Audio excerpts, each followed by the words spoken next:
కేటీఆర్ గారికి, గౌరవనీయులు మాజీ మంత్రివర్యులు శ్రీనివాస్ యాదవ్ గారికి, మన అభ్యర్థి బ్యాండ్ ఆపేయండి అన్న, బ్యాండ్ ఆపేయండి. మాగంటి గోపీనాథ్ గారి సతీమణి, కాబోయే జూబ్లీ హిల్స్ శాసనసభ్యురాలు శ్రీమతి మాగంటి సునీత గారికి, గౌరవనీయులు మాజీ శాసనసభ్యులు తమ్ముడు విష్ణువర్ధన్ రెడ్డి గారికి, వేదిక మీద ఉన్న మాజీ మంత్రివర్యులు, శాసనసభ్యులు, శాసన మండలి సభ్యులు, మాజీ ఎమ్మెల్యేలు, మా స్థానిక కార్పొరేటర్లు, బీఆర్ఎస్ పార్టీ కుటుంబ సభ్యులందరికీ పేరు పేరున నమస్కారం తెలియజేస్తా ఉన్నా. ఈరోజు ఈ జూబ్లీ హిల్స్ ఎన్నిక చాలా ముఖ్యమైన ఎన్నిక. అందరూ అనుకోవచ్చు ఇది జూబ్లీ హిల్స్ ప్రజలకు మాత్రమే సంబంధించిన ఎన్నిక అని.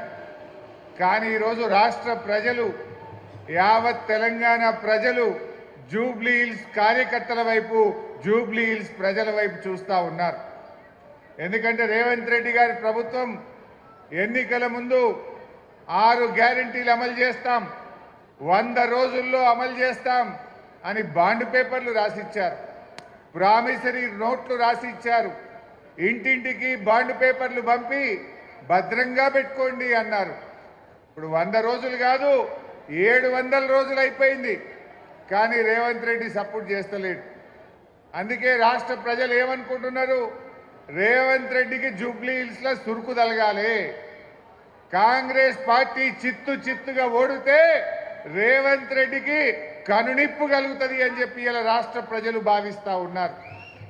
లేకపోతే రేవంత్ రెడ్డి ఏమంటాడు, నేను మహాలక్ష్మి ఎగ్గొట్టినా, 6 గ్యారెంటీలు ఎగ్గొట్టినా, అవ్వా తాతలకు పెన్షన్ ఇయ్యకపోయినా, హైడ్రా పేరిట పేదల ఇండ్లు కూల్చినా నాకే ఓటేసిండ్రు అనడా?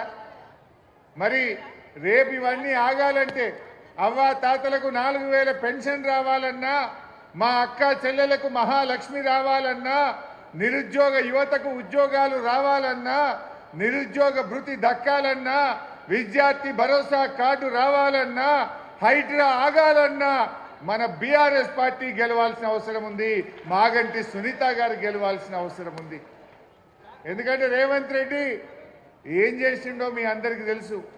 ఈ 2 సంవత్సరాల్లో ఈ రాష్ట్రం అంతా అవినీతిమయమైపోయింది. ఆనాడు కేసీఆర్ గారు ఈ రాష్ట్రాన్ని దేశంలో ఆదర్శ రాష్ట్రంగా కేసీఆర్ గారు తయారు చేస్తే, ఈరోజు రేవంత్ రెడ్డి ప్రభుత్వం దేశంలో అత్యంత అవినీతి రాష్ట్రం ఇవాళ తెలంగాణను తయారు చేసిండు. ఎవరైనా బిల్డింగ్ పర్మిషన్ కావాలంటే స్క్వేర్ ఫీట్ కు 75 రూపాయలు ఇవ్వాలన్నట. ఫైనాన్స్ డిపార్ట్మెంట్ లో బిల్లు రావాలంటే 12% కమిషన్ ఇవ్వాలట. ఎవరైనా ఇల్లు జాగా వాళ్ళ భూముల విషయాలు పరిష్కారం కావాలంటే 40% భూమి రాసి ఇవ్వాలన్నట. అన్ని లెక్కలే, మొత్తం పర్సంటేజీలు డిసైడ్ చేసిండ్రు. ఈ రాష్ట్రాన్ని అవినీతిమయంగా మార్చిండ్రు. ఒకప్పుడు తెలంగాణ అంటే పెట్టుబడులకు స్వర్గధామం, ఒకప్పుడు తెలంగాణ అంటే దేశానికి ఆదర్శం.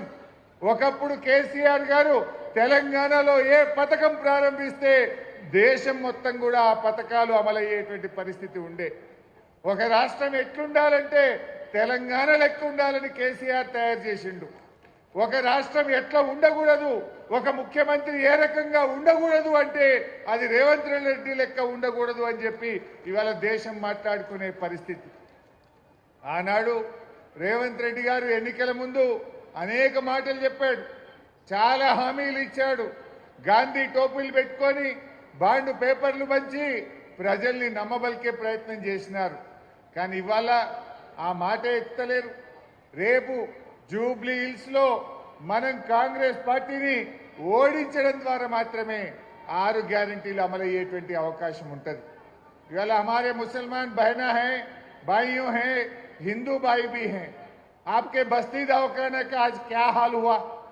जब केसीआर साहब ने बस्ती दवाखाना आप लोगों के लिए खुले हैं, सिर्फ हैदराबाद शहर में 350 बस्ती दवाखाना केसीआर साहब ने आपके लिए खुले हैं. वो बस्ती दवाखाने में गए तो आप लोगों को अच्छा दवा मिलता था, डॉक्टर साहब देखते थे आप लोगों को, और आपका टेस्ट टी डायग्नोस्टिक से 130 टेस्ट फ्री में करके आपके मोबाइल में मैसेज भेजते थे। आज बस्ती दवाखाने में गए तो वहां के डॉक्टर बोल रहे मुझे 6 महीने से तनख्वाह नहीं मिला। वहां का कंपाउंडर बोल रहा मेरे को तनख्वाह नहीं आ रहा। अब उनका पेट में दर्द है तो आपको क्या दवा देगा? पहले उनको दवा दर्द खत्म होना, उन्हें अच्छा है तो आपको देख सकता है। अरे उनको भी बीवी है, बच्चे हैं, घर का किराया बनना है, बच्चे का स्कूल फीस बनना है। 6 महीने से रेवंत रेड्डी सरकार ने बस्ती दवाखानों के डॉक्टर को जो वहां पर काम करते उन लोगों को तनख्वाह नहीं मिल रहा। वहां पर दवा का सप्लाई भी बंद हो गया। नाम के लिए बस्ती दवाखाना है। क्या तकलीफ है रेवंत रेड्डी को? केसीआर साहब का निशान है बोल के तकलीफ है? ये बस्ती दवाखाना गरीब लोगों के लिए, बस्ती के लोगों के लिए केसीआर साहब ने एक अच्छा काम करा। उनका नाम नहीं रहना बोल के आप तनख्वाह नहीं दे रहे, उनका नाम नहीं रहना बोल के दवा सप्लाई बंद करे। ये आप लोग सोचने की बात है। आज पानी का बिल भी बढ़ा दिए। जब केटीआर साहब म्युनिसिपल मिनिस्टर थे 20,000 लीटर तक गरीब लोगों को मुफ्त में पानी दिया। आज रेवंत आया फिर पानी का बिल आना शुरू हुआ। ये सब बात आप सोचने की है। ఈ రోజు అందరూ ఒకటే కోరుకుంటున్నారు, ఇది మాగంటి సునీతమ్మ గారి గెలుపే కాదు, యావత్ తెలంగాణ ప్రజల గెలుపు, హైడ్రా బాధితుల గెలుపు, మహాలక్ష్మి రాణి అక్కా చెల్లెళ్ళ గెలుపు, 4000 పెన్షన్ రాని అవ్వాతాతల గెలుపు, ఉద్యోగాల కోసం ఎదురు చూస్తున్న నిరుద్యోగ యువకుల గెలుపు, ఇది అందరి గెలుపు। అందువల్ల మనం ఒకటే ఆలోచించాలి, రేవంత్ రెడ్డి ఓడినా, కాంగ్రెస్ పార్టీ ఓడినా ఈడమన్న ఆయన ముఖ్యమంత్రి పదవి పోతుందా? రేవంత్ రెడ్డి ఏమైనా దిగిపోతాడా? కానీ ప్రజలకు మేలైతుంది। రేవంత్ రెడ్డికి అర్థం కావాలి, హైడ్రా పెట్టి పెద్దోళ్ళ ఇండ్లు కూలుస్తలేడు, పేదోళ్ళ ఇండ్లు కూలుస్తున్నాడు। పొంగిలేటి శ్రీనివాసరెడ్డి ఇల్లు హైడ్రాలో లేదా? ఇవాళ మహేందర్ రెడ్డి చీఫ్ విప్ ఇల్లు హైడ్రాలో లేదా? అదేవిధంగా గాంధీ గారు ప్రభుత్వ భూమి కబ్జా పెడితే రాత్రి హైడ్రా గులగొట్టింది, పొద్దుగాలటి వరకు మళ్ళా గేట్లు పెట్టిండు। అవి ఎందుకు కనబట్టలేవు? గరీబోళ్ళ ఇల్లు, हमारे गरीबों का गरीब तोड़ना है क्या हाइड्रा?